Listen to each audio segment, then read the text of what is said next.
Okay, today's podcast is all about creation.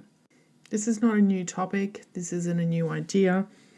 Everything I'm going to talk about today is something that I've really been able to lock into and understand on a totally new level, on a deeper level. And that is what I found so much as part of my spiritual and healing journey is the depth of the knowledge that continues to grow. I know there are things that I heard years ago that it's only now, where I'm at now, that I understand them on a totally different level. And even though I may have understood them along the way, it's just a different level. It's a different depth to it. It's a different aspect of the knowing and the understanding. And it only comes through the experience and from moving through the journey. So everything I'm going to say today is nothing brand new. It's not this amazing new awareness of, oh, wow, that's such a great idea. Who thought of that? It's not that. And everyone who's on this journey, who's doing things similar to me, will understand where I am coming from and how we are all talking about the same thing, just in our own way, just with our own experience and our current viewpoint. Because part of my I need to know everything brain is always trying to get to the answer of, well, what does it all mean? What is the whole purpose? And even though in every moment I have a different idea of what this looks like, or a different idea of how I think it is and how it's sort of evolving around my current point in time, it just continues to change. And it's not so much of swinging around from the ideas and dissing old beliefs and old knowings that I used to have and I used to talk about. It's just, okay, I can see where that came from in that moment of where I was. But now I'm over here and I'm thinking this and I'm feeling this. But hang on, you were over here doing this over here. And that's the whole point. I don't think that we are meant to sit in a solid state of just one understanding. Well, I know that's not my path. It could be the path for others. Who am I to know the answers to that? But I know for me that is definitely not a state that I can be in. I cannot decide to jump on the wagon of something and just stay there for however long. I know that I am always going to constantly grow and constantly move through different thoughts and different ideas and different knowings and different knowledge. But I also know that part of that is in sharing with other people. I also know, and this is a new realization that I've come to, is it's not for the masses. My voice is not for the masses. It's not for the billions of people in this world to sit up and listen and go, wow, you are so wise. What great information. I know that my message and my voice is only meant for specific people. And I know that even if I'm talking about something or creating a video or a post or an offer, it's only for one person. It's not for 50,000 people to sign up so I can become a billionaire in 5 seconds. I know that is not what I want and what I'm guided towards. Of course, like I just said, of course this can change, but I know right now, everything that I speak of, everything that I create with my own skills or my own knowledge or my own knowings is for that one person. And it doesn't have to be the same one person. It's just in those moments, that information needs to be seen, heard, felt, or experienced by one other person. So I know that every time I am doing something, and it doesn't matter even if it's, this podcast that I'm doing right now, or this post, or this amazing offer, I know that it's always going to get seen by the right person. And it's funny because when you are trying to work in an area where you are showing people an extension of yourself in the way that you create social media or do designs, people will always look at your results. People will always look at where you are. Oh, you're talking about TikTok, but you have like 3 followers. So how do you know what to do? And I know I was someone like that who did the same thing, who'd be like, okay, this person's talking about this. That's interesting. Let me have a look at them first and see if they can really talk the talk. But I don't ever offer the knowledge or understanding of having it all worked out, of showing that I have all the answers to everything. I may have in the past, but I know right now I do not have the answers, because our whole existence is not about having the answers. It's about understanding that there is a variety of answers that could possibly be our answer in that moment. And it feels like it's very non-committal in the way that we make that decision of saying, well, there's really no answer to anything, and there's really no actual path or idea or way to actually go. It can sound like, well, that just sounds like a lazy person speak. That just sounds like someone who doesn't want to commit to something. That just sounds like someone who isn't ready to believe in something. And don't get me wrong, I've looked at this a billion times thinking, well, I have this thought, but what's the opposite of that thought? And can I hold both of them? But I've come to this new realization, and it was a weird path that I led myself on. I actually went down a huge rabbit hole on the whole sort of Sumerians and the Anunnaki and that whole storyline, which is absolutely fascinating, and I love it. And I have been feeling very drawn to that sort of era, because clearly it's trying to show me something.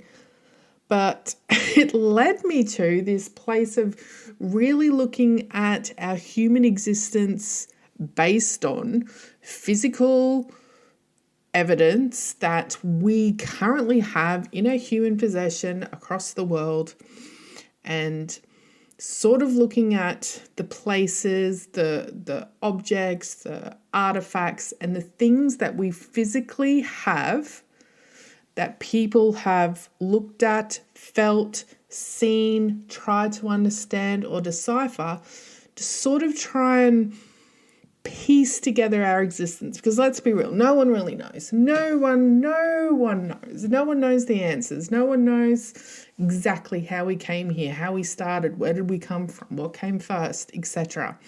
And I was looking at that from listening to the stories of Sumeria and the stories about the gods and how the humans were created as slaves.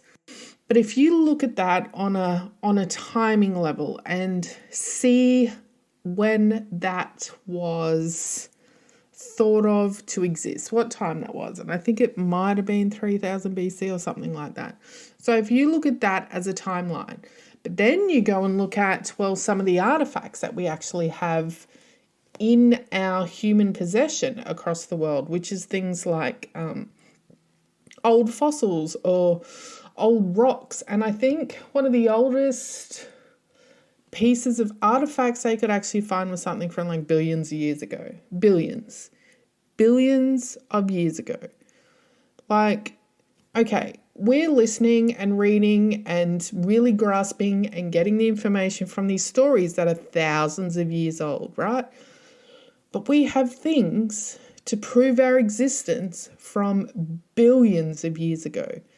And I know that's a pretty long time to sort of go back, and anything physical that possibly was created back then, of course, may not exist now because of, time and stuff, but who knows? So to me, it gave me an interesting thought of how right now, where we are in our spirituality, whether we are religious, whether we believe in a God, whether we believe in extraterrestrial forces, whether we believe in something totally different that I have no clue of, we will base that on the stories that are thousands of years ago. What about the millions of years ago? What about the times before the ones that we actually have some information on. What about those times? What happened in those times? What existed then? How were the stories, like the ones we hear now, how would they compare back to billions of years ago? Like, let's look at dinosaurs and things like that. We know they existed, but we don't have the stories. We don't have the knowledge. We can have these people who make educated guesses on what they think could happen, but then we also have spiritual people who could go back and use things like the Akashic Records or past lives to try and look at and piece together some of the possible scenarios of the worlds that existed back then, of the different things that were in our existence or were living on this earth, or the way that the earth was operated, and the type of beings, or humans or animals or hybrids, whatever they were.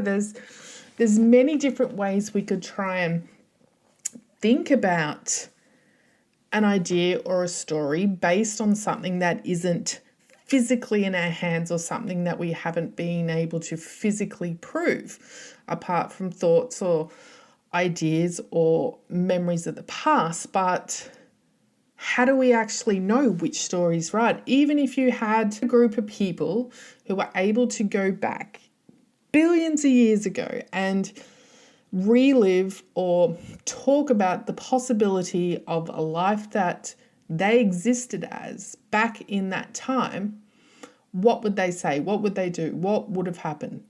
If you had another group of people who did the same thing, would they say the same thing? Would they have the same stories? And we know from existing right here, right now in this time, that everybody's got a different opinion. Everyone has a different experience. Everyone has different lenses on. Everyone's looking at things in a totally different way. So even looking at a group of people who were able to access and have some sort of knowledge of the past so far away, it would still be conflicting. It would still not be concrete. It would still not give us exactly the reason or the story of what happened and why it happened and the lesson that it was there. Because once I started to look into this and started to think about it, I see it as an evolution. It's interesting because a lot of the things that I have spoken about over the last few years sort of comes back and comes back and comes back. It's literally like this whole cycling and spiraling and coming back and knowing, even the things that I'm creating and talking about operate in the same way. So when I was first trying to start creating a couple of different business names, there was one that I had, it was called The Power of Three. And right now I am back on the 3 train because it is like, oh my God, oh my God, oh my God. And I'm not going to lie though, there are so many topics and ideas that you can literally bundle into a 3. It's, above, below, and within. It's forwards, backwards, and neutral. Like there's so many ways that we can group things into 3s. There's also so many ways we can make anything link to anything if we want. We can literally look at a pen and find out how it relates to geometry. We can look at a glass of water and see how it relates to our creation on this earth. There are so many ways where everything is totally linked, and we don't need to know how all that works or understand all the back end of all of that. There's enough people who have experience in those different areas if we want to go and learn those things. But what it has led me to believe is that I think there is a type of evolution that exists as us in whatever form we're in right now, and in a cyclic pattern. So what that means is that the way that we are using the stories of our past and the ones that we're really diving into, so I'm talking about the religious stories and the Bible stories and the times that they were created, and even going back all the way to Sumeria and the stories of that time frame. And you move from there to where we are now, and then kind of have an image of what it's going to be like in the future. And I'll be honest, I think we move pretty quickly. I think there's an evolutionary process of us as we sort of understand and learn new knowledges and new experiences, and eventually this human form will amalgamate or change or become something different. There will be elements of technology that become part of us or more part of our existence, or even, hybrids of the tech with the human. I don't know. I'm just spitballing out here, but I think there's a whole evolution that eventually moves towards that high-end technology, and then eventually we cease to exist, and then we start again. I really feel like there is a cycle of our existence that continues to be experienced, to grow. It circles around, it blows up so big in whatever way our humanity or whatever our creation is at that time. And then it ceases to exist. And it's not like, you've stuffed it up. What have you done? And it's not that. It's the whole experience of what the whole existence of this consciousness or this vibrational frequency actually is. And whilst there's a million different theories of who we really are and what we really are, I honestly do believe on some level that we are just a conscious creation of that energetic vibrational frequency of that original existence of creation, which is like where people are talking about our source, or even if you're talking about God, it's that original point of existence, but it's also all of the existence at once.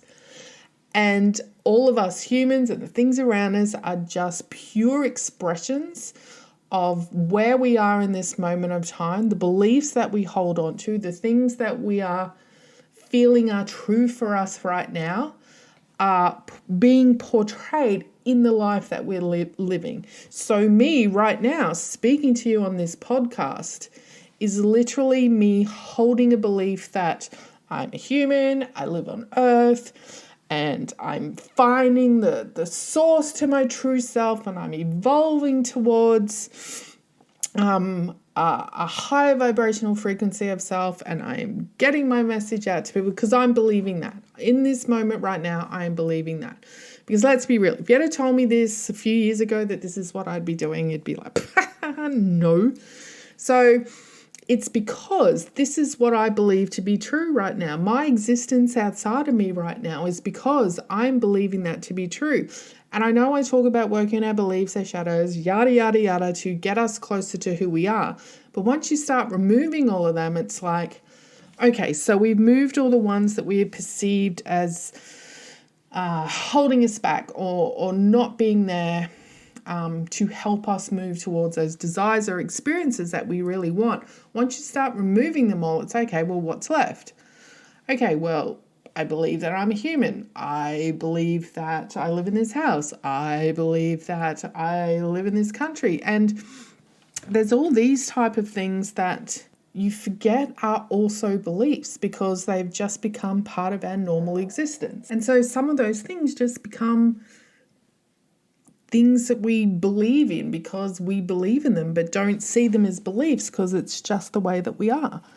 There are the things that exist in our world because we believe that they exist. We believe that, this type of life exists or it always has to be this way.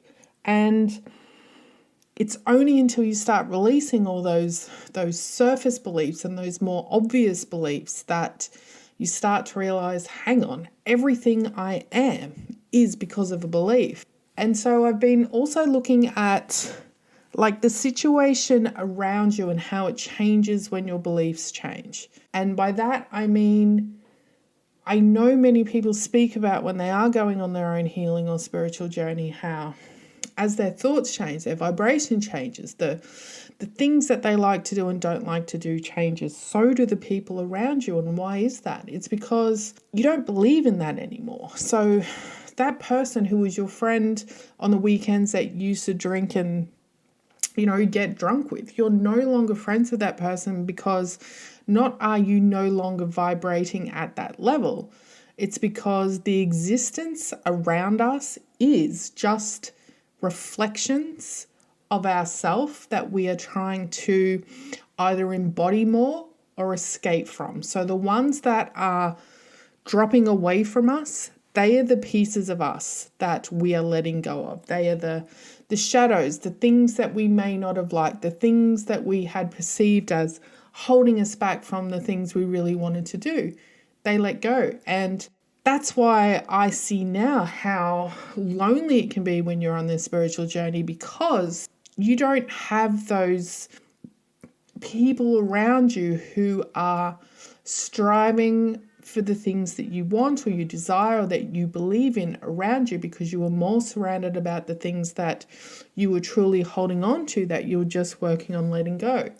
And eventually they'll start to drop off and you do get to this place of where you're on your own and you're like, okay, so everybody thinks I'm mad.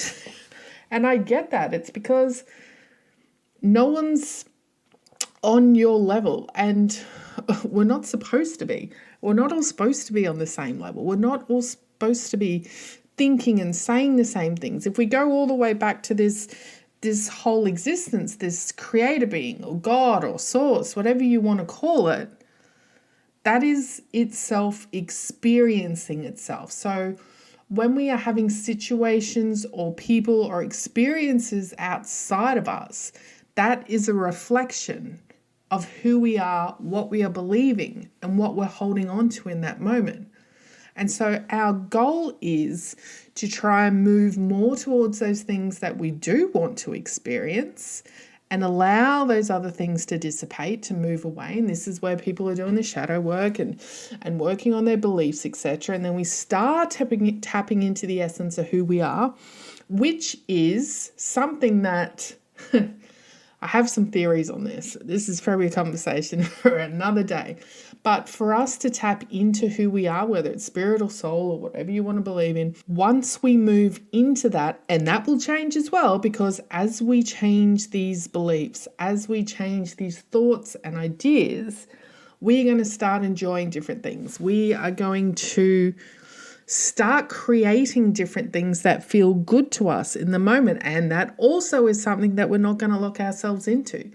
We're not going to go, okay, that's it, I'm just a painter now. Well, not for me, of course. Everyone's different. That's the whole idea. But for me, it's not just the one thing. It's about creating the different things in those moments as we are feeling that true connection to ourselves. And that will change depending on those beliefs and those ideas and those stories that we are still holding on to, and not just in the way of looking at them as shadows or those negative aspects of self. They're actually just the beliefs that we're holding on to, of me believing in this podcast right now. And that is then going to lead me to a place of where I am creating in a way that feels good to me right now and is expressing the version of who I am right now in that moment. Because it's funny, I even look at, I think one of the first few paintings when I started painting last year, I look at it now, it's like, man, I do not understand what that means. But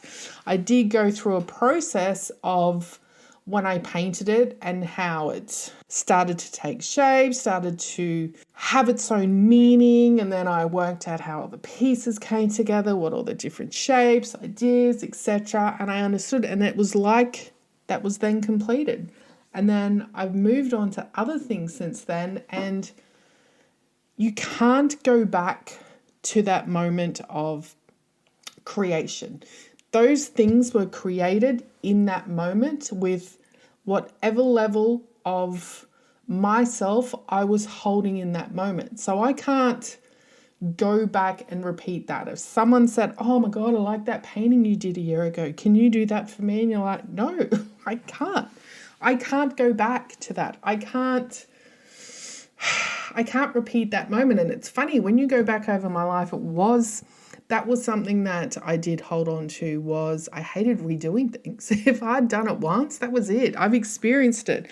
And I think part of us being these creative beings is in that pure essence of new creation. It is in that driving force of using your own joy, your own creativity, the thing that makes you feel good, that brings you happiness, that allows you to express yourself in every moment, will continue to be different in every moment. So that's one of the reasons now that I understand even more why I've moved into design and why I want to work with other people, and not on a forever basis.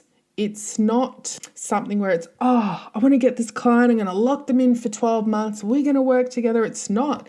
I just want to help people get to that stage where they feel comfortable in doing the things that they want to do and move towards the things that they want to achieve for themselves. It's to give them the confidence and the ideas and the, a little bit of strategy or whatever it is to get them moving on their goals. My purpose is to use the extension of myself, using the experience that I have in this moment, and allow them to be expressed through me and with and in collaboration of other people as well.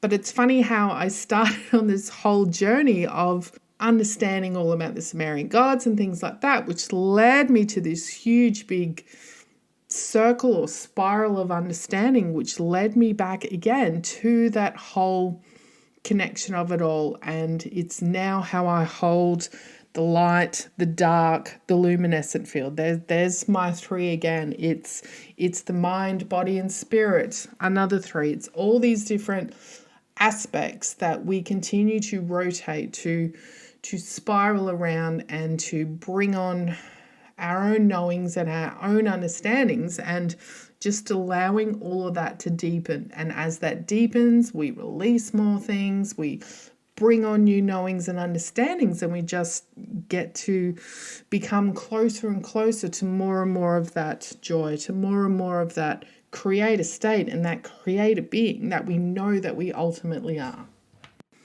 And the ultimate question, I guess, is what's the point of it all? And the way that I see it right now, it's just for us to get back to that creator state. That's where it all started from, is in the essence of being and experiencing and creating. That's all we're moving towards. And for us to fully allow that to be seen and to be felt, we continue to allow the things in our experience to come up, to be seen, to be shown, and we decide whether we want to hold on to them or move them on. Meanwhile, trying to find the things that bring us joy and the things that bring us happiness while we're in this human existence.